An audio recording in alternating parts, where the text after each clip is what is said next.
መስከረም 12 2025 ትምህርት 1 የሰው ልጅ ደህንነት የሚያስፈልገው ለምንድን ነው? ሰው በእግዚአብሔር አምሳል ተፈጠረ።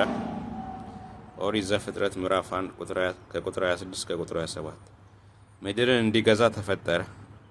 ኦሪት ዘፍጥረት ምዕራፍ 1 ቁጥር 26። ሶስተኛ የተመቸ የማረፊያ ቦታ ተዘጋጅቶለት ነበረ።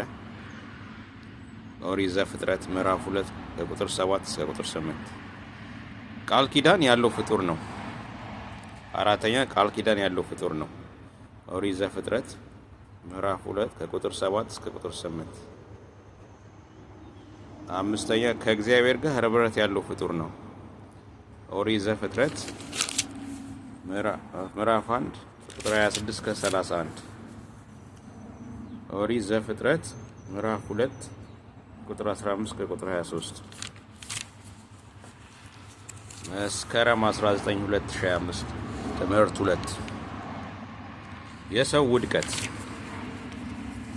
አንደኛ ለሰው የተሰጠ ትእዛዝ ኦሪት ዘፍጥረት ምዕራፍ 2 ከቁጥር 16 እስከ ቁጥር 17።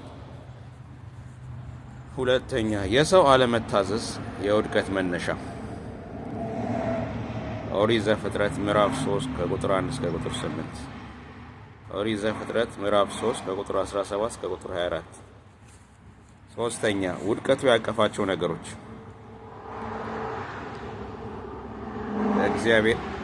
አንደኛ ከእግዚአብሔር መለየት፣ ጠላቶች መሆን ቆላስያስ ምዕራፍ 1 ከቁጥር 21 እስከ ቁጥር 23።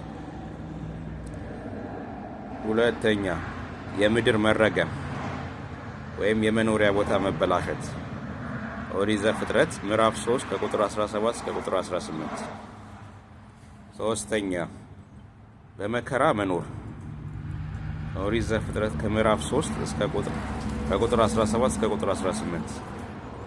አራተኛ ሟች መሆን ኦሪት ዘፍጥረት ምዕራፍ 2 ቁጥር 17። ኦሪት ዘፍጥረት ምዕራፍ 3 ቁጥር 19።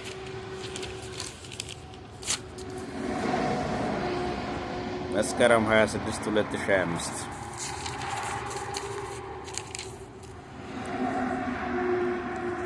አምስተኛ በሰይጣን አገዛዝ ስር መውደቅ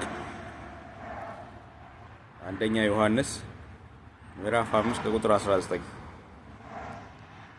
ስድስተኛ በእግዚአብሔር ቁጣ ስር መውደቅ ማቴዎስ ወንጌል ምዕራፍ 3 ቁጥር 7። አንደኛ ተስ ምዕራፍ 1 ከ9 እስከ 10። ሰባተኛ ወደ እግዚአብሔር ከመቅረብ ይልቅ መሸሽ ጀመረ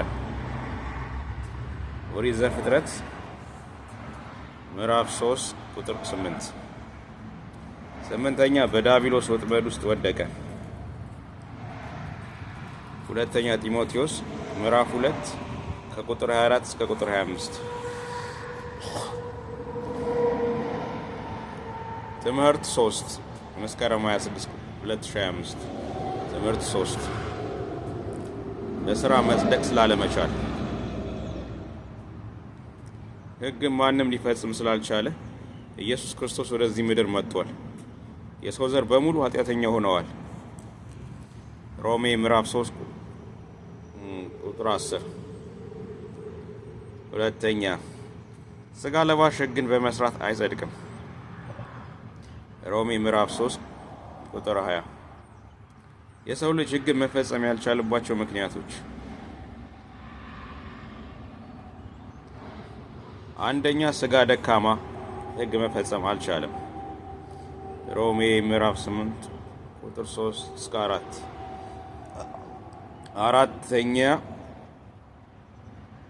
ሁለተኛ የሕጉ አቆጣጠር ክብደት ፍጹም መሆን የሚጠይቅ በመሆኑ አልተቻለም ያዕቆብ ምዕራፍ 2 ቁጥር 10።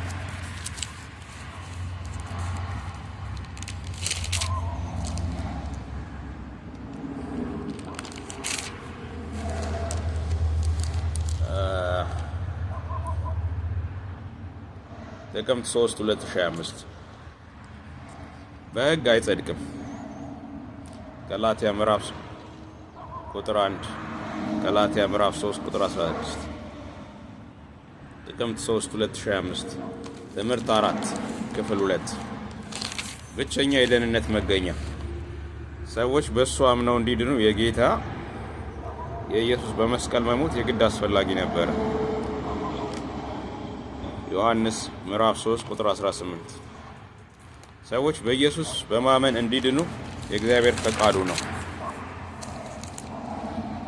ዮሐንስ ወንጌል ምዕራፍ 6 ቁጥር 40 ከሰማይ በታች ሰዎች እንዲድኑ የተሰጠው ብቸኛው ስም የጌታ የኢየሱስ ስም ነው። የሐዋርያት ሥራ ምዕራፍ 4 ቁጥር 12 ጥቅምት 31 2025